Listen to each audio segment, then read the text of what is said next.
Bonjour tout le monde et bienvenue dans Utiliser le web et DNS filtering. Bon, ça c'est un chapitre qui est très intéressant pour tout ce qui est web filtering au niveau du FortiGate et qu'est-ce qu'il nous offre comme fonctionnalité par rapport à d'autres concurrents bien sûr et aussi qu'est-ce qu'on peut gagner sur ce volet-là. Alors, il y a pas mal de fonctionnalités là-dessus, sur le FortiGate. Ben, il fait l'affaire d'un web gateway, ben, si on veut dire, mais pas à 100% parce qu'il y a plein de fonctionnalités, bien sûr, qu'NUTM ne peut pas faire parce qu'il y a beaucoup de choses que le web gateway, bien sûr, le fait uniquement, mais il fait l'affaire d'un web gateway au niveau de l'UTM, bien sûr. Alors, sans tarder, on va voir tout ce qui est le plan de cette vidéo-là. Alors, on va partir sur quand le filtrage s'active, comment ça marche, le filtrage. Alors, les types d'inspection de filtrage web qu'il y a sur le FortiGate, bien sûr, on va voir les trois types qu'il y a. Aussi, les fonctionnements des catégories, comment ça marche, comment ça fonctionne ainsi que le filtrage web FortiGuard en catégorie quand le FortiGuard marche avec l'authentification, bon, comment ça marche. Et aussi, on va voir tout ce qui est URL filtering, après le DNS filtering, et bien sûr, on va finir par un petit lab pour résumer tout ce qu'on a vu sur cette vidéo-là. Je sais, il y a beaucoup de choses à voir sur le web filtering. Alors, du coup, ça sera très intéressant de voir toutes les fonctionnalités tous ensemble. Commençons par quand le filtrage s'active, bien sûr. Un utilisateur se connecte avec acme.com et après une DNS requête, elle est envoyée vers le FortiGate. Alors, bien sûr, le FortiGate envoie ça aussi vers le site. Et d'après le retour, le FortiGate va faire le DNS filtering, chose qu'on va voir dans le dernier slide de cette vidéo-là. Après, le SYNACK va commencer à faire le check. Bien sûr, c'est une requête TCP. Il y a le SYNACK.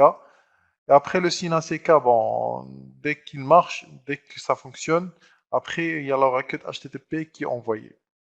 Du coup, le site web renvoie soit 200 bien sûr que c'est OK, que le site marche. Bon, il renvoie comme quoi la requête comme quoi elle marche, ou bien un code d'erreur 400 ou 500 pour dire bon, que ça marche pas. Et après la réponse, bien sûr, le web filtering s'active. Il y a toutes les fonctionnalités derrière va s'activer tout ce qui est antivirus, bon, en catégorie, autre chose, on va voir tous ensemble sur les vidéos prochaines. Pour les inspections de filtrage web, il y a trois inspections de filtrage web. Bien sûr, le proxy based, le follow based, le DNS based. Alors, proxy based, c'est le qui fait la mise en cache, bien sûr, et aussi prend toutes les fonctionnalités du filtrage web, l'antivirus, le filtrage et tout ça, même les pièces jointes et tout.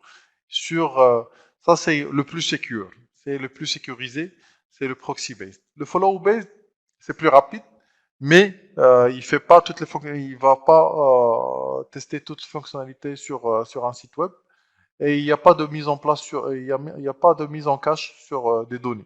Bon, la requête, dès qu'elle passe sur le FortiGate, ne va pas être stockée sur le cache pour être traitée et tout ça comme sur le proxy based, mais lors de la transmission, bien sûr, le traitement va être fait et bien sûr, pas toutes les fonctionnalités vont être prises en charge parce que bien sûr, c'est pas de la mise en cache, il y a pas de traitement de bout en bout, hein. Le DNS-based, ça c'est très léger, bien sûr, par rapport aux deux autres. Il n'y a pas trop d'utilisation de CPU mémoire, bien sûr. Et, euh, et il fait du filtrage DNS, bien sûr. Alors, tout ce qui est, il fait le matchage entre le nom et l'adresse IP, bien sûr. Il prend pas, bien sûr, les fonctionnalités de filtrage des sites web comme les autres. C'est juste check par rapport au DNS. On va voir ça sur le slide de le filtrage DNS. Pour les catégories, bien sûr, quand un utilisateur rentre à un exemple.com, il fait un check des catégories au niveau de Forti. Bon, l'utilisateur, quand il se connecte, visite le site web, bien sûr, exemple.com. FortiGate va utiliser le service en direct de FortiGuard pour voir, déterminer la catégorie, bien sûr, de l'URL et voir à quelle catégorie l'URL appartient.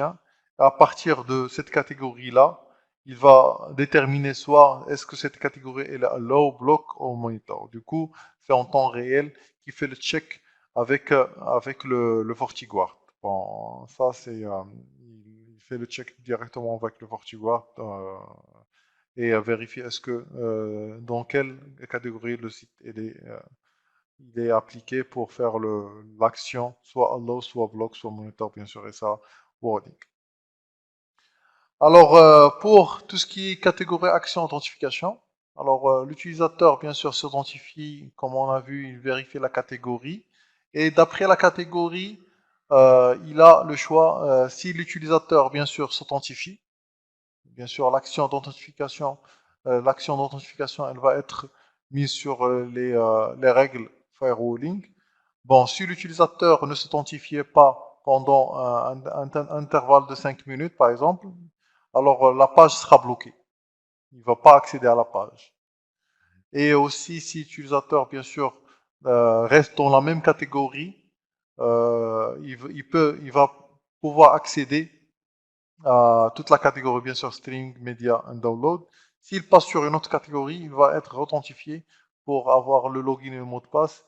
Et là, bien sûr, s'il ne se connecte pas, il doit avoir le timing pour se connecter pendant 5 minutes, par exemple. Sinon, la page de blocage va s'afficher pour l'utilisateur. Alors, passons pour tout ce qui est URL filtering. Alors, l'URL filtering, alors ça c'est le plus commun sur les web ou le web filtering en général. Alors ça c'est si on bien sûr avant de passer sur ça, on peut définir quel site a bloqué ou l'utilisateur euh, s'il a bien sûr on peut dire comme quoi tout ce qui est Amazon.com ou tout ce qui est Amazon, moi je vais le bloquer ou bien le monitorer. Et tout ce qui est hacking, moi je vais le bloquer. Alors l'URL, si elle contient bien sûr somewhere, point, étoile et tout ce qui est après l'étoile, il y a un site bien sûr, il va être monitoré. Alors l'exemple qu'on a, un utilisateur va se connecter sur sometimes.com. Alors, sometimes.com, elle est par défaut bloquée. Du coup, une page de blocage va s'afficher pour l'utilisateur. Et du coup, elle va tout d'abord commencer par de haut en bas pour checker est-ce que ce site ou cette URL-là existe dans la base pour l'action, elle va être prise en charge. Bien sûr, si l'URL filter n'est pas activé, elle va juste passer par la catégorie et appliquer la stratégie, l'action qui est sur la catégorie. Voilà. Alors, passons sur tout ce qui est DNS filtering. Alors, DNS filtering, un utilisateur va se connecter sur acme.com ou .co. Alors, après, et c'est le FortiGate qui va envoyer la requête, bien sûr, sur Internet et va checker avec le FortiGuard en utilisant le SDNS. Alors, après le retour du FortiGuard, il va définir est-ce que le FortiGate va définir est-ce qu'il y a du filtrage sur cette URL-là. Alors, le DNS filter, il se base sur le matchage entre le nom et l'adresse IP, bien sûr. Alors, si le matching n'est pas correct, il va le bloquer sur le FortiGate. Voilà, alors c'était ça par rapport C'était ça par rapport aux différents volets qu'on a vus sur le web filtering. Bon, il y a pas mal de choses qu'on va voir aussi sur les deux prochaines vidéos. Et d'ici là, on va voir le lab pour concrétiser tout ce qu'on a vu et sur le FortiGate lui-même. Bon, me voilà sur mon lab. Alors, du coup, je vais agrandir mon AD pour que je puisse configurer, oui, pour que je puisse configurer le web filtering. Alors, du coup, on va essayer de configurer tout ce qui est web filtering, bon, le basique, en se basant sur le FortiGuard.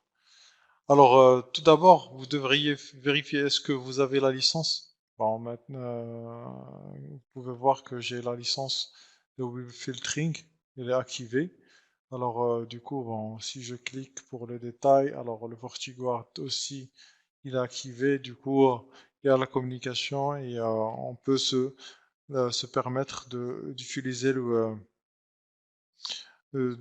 pardon, le FortiGuard pour catégoriser les sites web.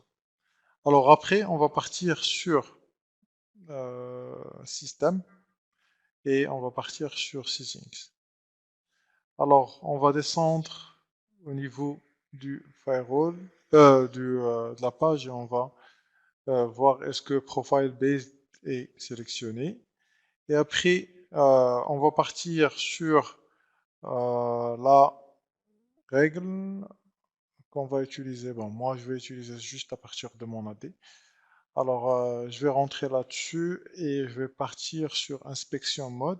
Voilà, et je vais la changer sur Proxy Based. Comme ça, tous les flux, comme on a vu, c'est plus sécurité et toutes les fonctionnalités sont activées sur ce paramètre-là. Alors après, on va essayer je vais vous montrer par rapport au FortiGuard. Alors on va partir sur le site, je me rappelle, alors FortiGuard, voilà, voilà, Web Filter. Alors comme vous pouvez voir, on va tester YouTube, par exemple. Alors YouTube, ça se trouve sur Streaming Media and Download, dans la catégorie Streaming et Media and Download. On va voir sur Bing, oups, Bing.com, voilà. Et ça se trouve sur Search Engine and Portal.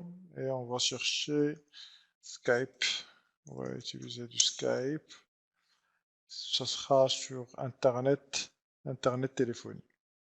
Bon, vous pouvez maintenant voir que les trois catégories sont dans des catégories différentes. Du coup, on va essayer de configurer chaque catégorie toute seule. Du coup, on va partir sur Security Profile. Voilà. Voilà. On va descendre sur Web Filter. Alors, on va utiliser le default. Alors, comme vous pouvez voir avec cette version-là, on n'a plus le default qui est ici à droite, en haut. Maintenant, vous devez le sélectionner et faire Edit pour rentrer, pour changer. Après, vous devez vérifier est-ce que FortiGuard Category Based Filter il est activé. Ça, il va se baser sur la base de données externe qui est mise à jour souvent par Fortinet. Alors après, je vais essayer. Bon, ici il y a pas mal. Alors, je vais chercher. Bon, vous pouvez voir que si vous voulez modifier, bien sûr, c'est juste sélectionner et vous avez le choix de modifier. Alors nous, on va partir sur YouTube. On va essayer de bloquer YouTube. Alors, on va partir sur Bandwidth. Je pense que ça, c'est dans Bandwidth, ouais. Et dans Bandwidth, alors dans téléphonie, ouais, Skype par exemple, on va essayer de faire du warning. Je vais laisser 5 minutes par défaut. Vous pouvez modifier. Alors après, voilà, Streaming Media Download et je vais le mettre sur bloc. Voilà. Alors comme ça, j'ai mon Skype qui est sur et Ping, je vais laisser ça là comme ça, ben, ça va passer. Et je vais faire une autre action sur le Web Rating Override après avoir fini cette étape-là. Alors, je vais valider. Voilà. Ben, je laisse tout après. On verra ça petit à petit, au fur et à mesure sur les labs. Alors, du coup, je vais valider ce qu'on a fait. Alors, voilà. Et après, je vais appliquer ça, bien sûr, sur la règle de sécurité. Alors, policy and objet, IPv4 policy. Et je vais partir sur Internet DC. Ici, je vais de toute façon modifier. Bon, je vais enlever all et je vais mettre que ICMP. Voilà. OK. Et je vais ajouter du DNS. Oups. Je vais ajouter du DNS ici pour que. Alors, HTTP, je vais ajouter du DNS. Voilà, voilà. Comme vous pouvez voir, maintenant c'est plus rapide. Pas la peine de rentrer dans la règle pour modifier. Alors, ouais, de toute façon, je vais rentrer pour modifier. Alors, Edit, et je vais descendre, je vais sélectionner Web Filter et je vais choisir le default sur laquelle on a fait toutes les modifications. Alors après, je vais descendre sur SSL Inspection, je vais mettre celle qu'on a utilisée sur la SSL Inspection. Non, pas ça, Custom for Inspection. Voilà, et je vais valider ça. Du coup, alors aussi, je vais changer ici l'authentification. Bon, retirer l'authentification parce que j'en ai pas besoin. Ah, pardon. Je vais retirer ça. Ouais. Et vérifier est-ce que l'interface ne supporte pas le portail captif. Bam. Ouais, c'est où ça, c'est où ça. Bon, c'est pas grave. De toute façon, je vais appliquer. Voilà. Alors maintenant, je vais essayer de faire le test sur. On va maintenant essayer de tester YouTube. Alors voilà, c'est bloqué avec la page web blocked. Et on va essayer de tester Skype. Skype, voilà. Voilà, vous pouvez voir que le warning, il est là. À chaque 5 minutes, il va afficher le warning. Bon, le certificat, c'est normal. Il y a le certificat de.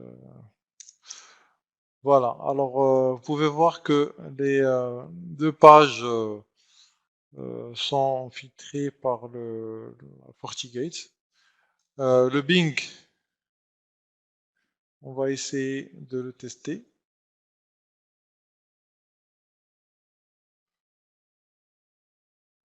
Voilà, ça marche maintenant. Maintenant, on va essayer de configurer tout ce qui est Web Rating Override. On va descendre, partir sur Security Profile, Web Rating Override, et on va créer un nouveau.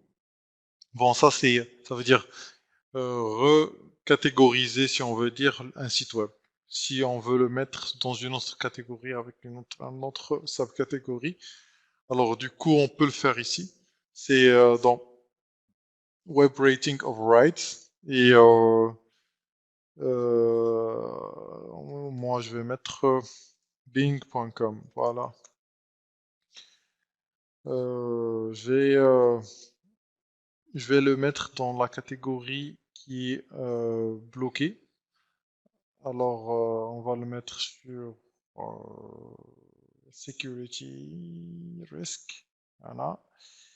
Et là, Malicious Websites. Voilà. Et le Bing. Alors, voilà, maintenant c'est bloqué, vous pouvez voir, parce que il est maintenant sur Malicious Websites et il est bloqué. sur cette catégorie-là. Parce que la catégorie, bon, si on revient sur le web filtering et ici au default, et voilà, le malicious website, il est bloqué. Security risk malicious website, il est bloqué. Alors voilà, on a fait le tour plus ou moins sur le premier lab de web filtering. Des fois, ça bloque, bien sûr, si ça marche pas là,